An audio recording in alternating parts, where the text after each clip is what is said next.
Trongក្នុងvideo này làm pi đặc biệt và đầm riệp print đầm riệp niêm bàn print bây giờ cho pi transform này pi transform ấy cho al s7 cho lượng tí muối cho chết cho lượng tí pi mới chơi nhỉ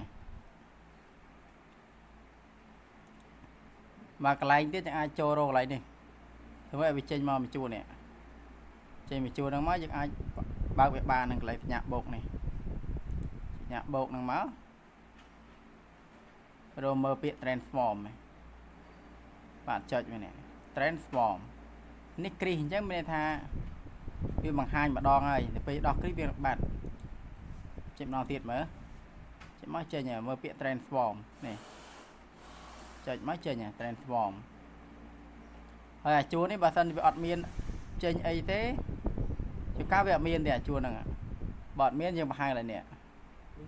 thịt như máu dân chơi bịa tịch này chạy bịa tịch máu bị chơi như tiền nâng ao dương à mà chua này chẳng chạy lại nhạc bột nó máu thì rồi bịa transform khơi nhảy làm chẳng tới đây xem prap mấy prap phật hạt máu chạy cần al s7 á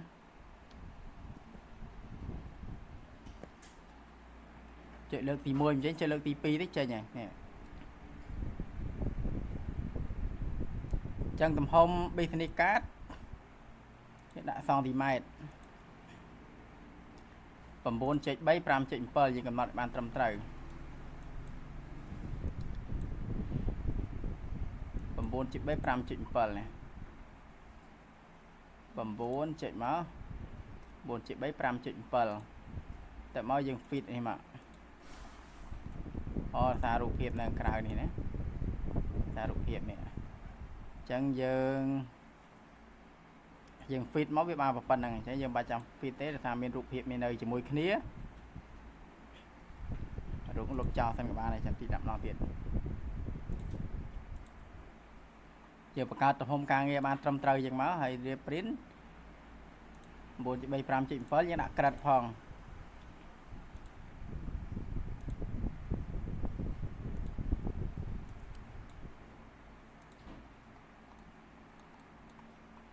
នេះក្រិត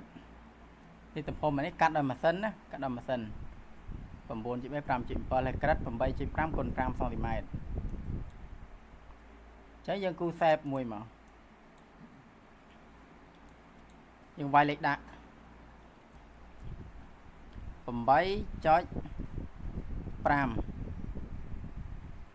ហើយនៅ 5 សង់ទីម៉ែត្រ enter សព P ក្រាភេកចឹងយើងមើលលើអក្សររបស់យើងបើឃើញវានៅក្រៅយើងរុញវាចូលក្នុងអស់មក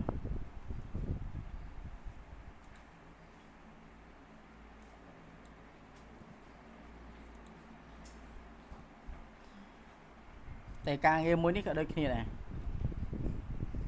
ឧទាហរណ៍ថា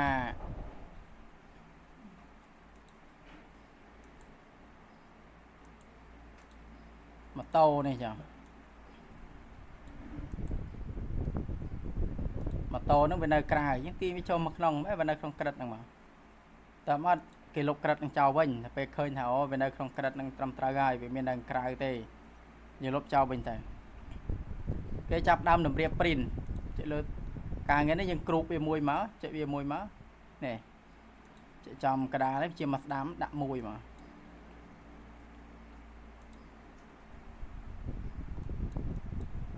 ស្រេចប៉ុណ្ណឹងមកចំកដាលជាមកក្រោមហុំវាហុំទាំងពីរអញ្ចឹងមកចំកដាលជាមកក្រោមដាក់4មក apply មកហើយគ្រូបវាទៅ control G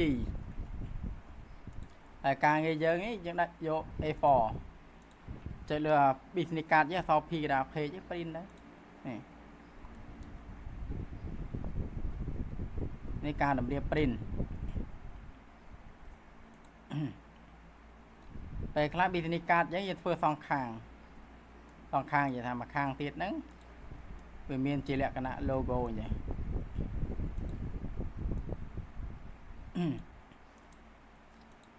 បើសិនយើង print សងខាងបើយើងធ្វើសងខាងថាចេះនេះវាមានដូចវាខុសគ្នាអានេះបើដូចគ្នាអត់អីទេដូចគ្នាដាក់អញ្ចឹងមកតែបើខុសគ្នាយើងរៀបវាឲ្យដាក់ទំហំវាត្រូវដូចគ្នាមក 9.3 5.7 លេត្រឹមត្រូវយ៉ាងមក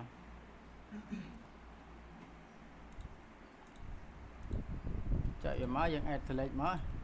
CE មកហ្នឹងគេហ៎តើមកយើងបញ្ជាចុះមកក្រោមយើងគេលុបនេះមកយើងបានប៉ុណ្ណឹងយើងគ្រូបវាត្រូវសោះ G គ្រូបវាក៏បាន select វាទាំងអស់ចឹងក៏បានជាមកក្រោម4មក apply ធ្លាក់មកលេខមក Ctrl G សោះ P កណ្ដាល page print ទៅដល់ print ហើយតមកខាងទៀតយើងត្រឡប់กระดาษទៅក្បាលវាដាក់ចេញមកក្រោមគឺមកក្រោមដូចគ្នាកន្លែងណាចេញមុនដាក់ចេញមុនដូចគ្នាចឹងមកពេល print បានសងខាងហើយបើថា print តាមខាងនេះគឺ print តាមខាងដូចរៀបមុនដំបូងហ្នឹងមកអានេះចប់អាវារៀប print ចឹងណាអានេះកាត់ដល់ម៉ាស៊ីនគេទៅរៀប print ឲ្យកັບចឹងតែមួយទៀតកាត់ដៃគេតម្រៀបមានកម្រិតនេះជួយឈោគេកម្រិត 1.4 ជួដេកគេ 0.3 ចឹងទំហំវាខុសគ្នាការកាត់ដៃនេះប្រដាប់កាត់បើគេមានមូលមានជ្រុងចឹងបើជ្រុងយើងយក9គុណ 5.5 បើមូលយើងយក 8.6 5.4 ចឹងទៅឥឡូវខ្ញុំលុបនេះចោលវិញនេះហើយមួយណាខ្ញុំលុបនេះចោលខ្ញុំគាត់ឲ្យរបៀបតម្រៀបទេអានេះមើល9គុណ 5.5 ត្រូវមក 9 5.5 9គុណ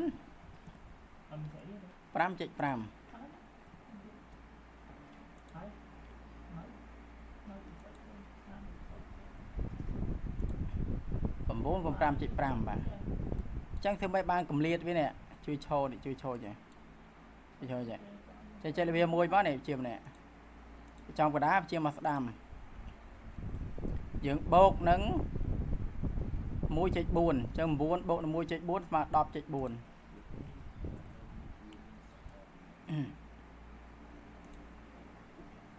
apply តែមួយហ្នឹងបានតែយើងគួរដាក់សុំវាផងកុំឲ្យអត់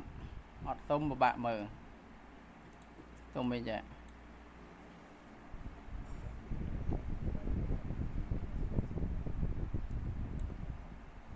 9 5.5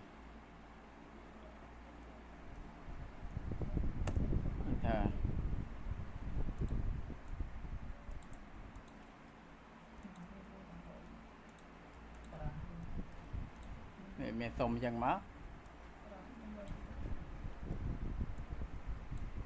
គ្រូបវាទៅបាទឥឡូវជួយឆូតយើងបាន 1.4 ហើយ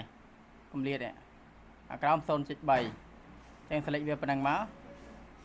ចេះចំកដាលជាមកក្រោមបូកនឹង 0.3 ហើយនឹង 5.8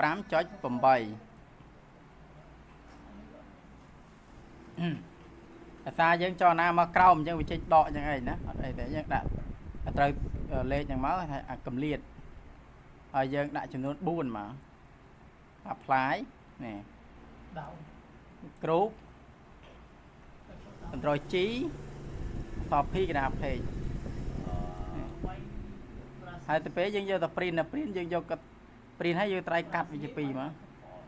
ហើយយកវាទៅកាត់បាននេះរបៀបតម្រៀប print